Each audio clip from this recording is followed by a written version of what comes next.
The compound at Heritage Gardens Estate hummed with the peculiar energy of moving day. 3 Toyota Highlanders were parked haphazardly in front of apartment 12A, their doors flung open as a family orchestrated the delicate dance of furniture and boxes into the freshly painted flat. Mrs. Adeyemi supervised with the precision of a general commanding troops. "Carefully with that center table. Tolani, where should we put your reading desk? Near the window for natural light, Abi?" Tolani, barely 18 and fresh from her WIAC success, beamed at her mother. Her admission letter to study law at the university had arrived just 2 months after secondary school graduation, a miracle her parents attributed to divine favor and her father's connections. From his balcony, Chidi observed the procession. At 32, he'd seen enough of life to recognize wealth when it moved next door. The furniture alone, Italian leather sofas, a Samsung smart TV still in its crate, bedroom sets that gleamed with newness, probably cost more than some people's annual salary. "Good afternoon, sir," Mrs. Adeyemi called up to him, shielding her eyes from the sun. "We're your new neighbors." Chidi descended, exchanging pleasantries. Mrs. Adeyemi was warm, talkative, the kind of woman who treated strangers like distant relatives. When he asked if Tolani would have a roommate to split costs, the woman's response was immediate and emphatic. "Oh, Tio, not at all. We want our daughter comfortable. This is 1.3 million Naira per year, but what is money compared to our first daughter's peace of mind? Her father loves her to death."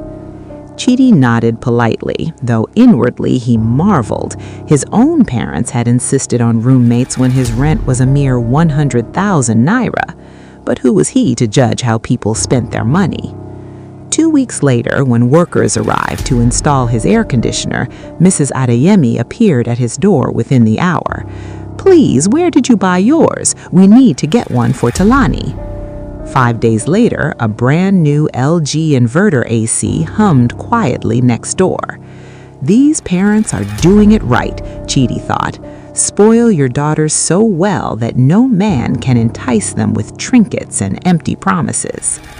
The first time Chidi heard the gate creak open at midnight, he assumed it was a security guard. The second time, 3 nights later, he peered through his window and saw Tolani wrapped in a silk robe, admitting a young man whose jeans sagged so low his boxers were on full display.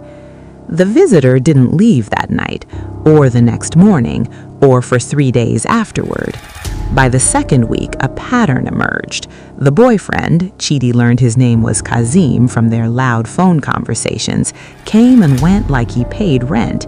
He smoked openly in the compound, leaving cigarette butts and the unmistakable smell of Igbo wafting through the evening air. His friends sometimes joined him, their raucous laughter echoing past midnight. Chidi wrestled with his conscience. This wasn't his business. Tolani was an adult, technically, but the image of Mrs. Adeyemi's proud smile, the love evident in every expensive gift, haunted him. After a particularly loud night, Chidi made his decision. He obtained Mrs. Adeyemi's number from the estate registry and called. "Good evening, Ma. This is Chidi, your daughter's neighbor in 12B. "Oh, yes. How are you? Is everything all right?" "Ma, I don't know how to say this, but I think you should know that Tolani has been having a male visitor. He stays for days and—" "Excuse me?" Mrs. Adeyemi's voice turned cold. "What are you insinuating about my daughter?" "I'm not insinuating anything, Ma. I'm just concerned. My Tolani is a good girl. She's focused on her studies. I don't know what you think you saw, but my daughter would never disrespect herself or her family like that. Please, don't call my number again with such lies." The line went dead. Within an hour, Chidi's phone rang, unknown number. "You are the yeye neighbor where they call people Mama, Abi?" The voice was young, aggressive. "You better mind your business before something happened to you. Tolani na my babe, wetin concern you?"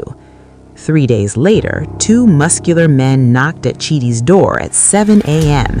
They said nothing, just stared at him with dead eyes for 30 seconds before walking away. The message was clear. Chidi stopped looking out his window, stopped caring. Tolani's life was her own. The semester progressed.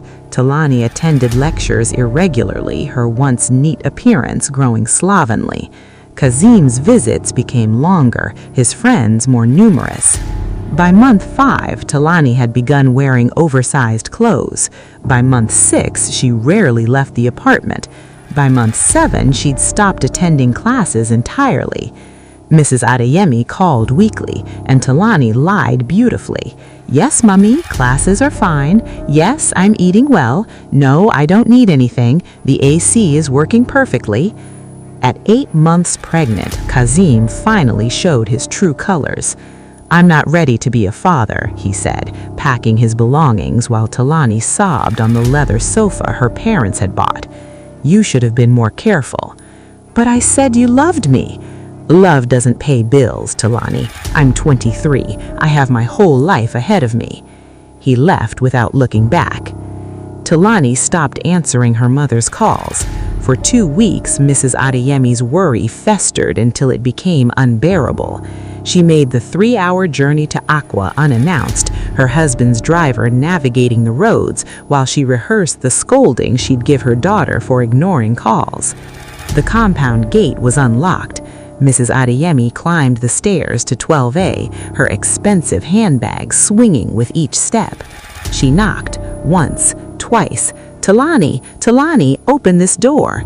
When the door finally opened, Mrs. Adeyemi's rehearsed words died in her throat. Her daughter stood before her, 8 months pregnant, belly protruding beneath a stained nightgown. The apartment, once pristine, was in shambles. The smart TV was gone, so were half the furniture pieces. "Mummy, Mrs. Adeyemi's handbag slipped from her fingers. Her hand flew to her chest. "Tolani, what have you done?" The woman's knees buckled. She collapsed, her head striking the doorframe with a sickening crack. "Mummy! Mummy!" Chidi heard the screams and ran outside.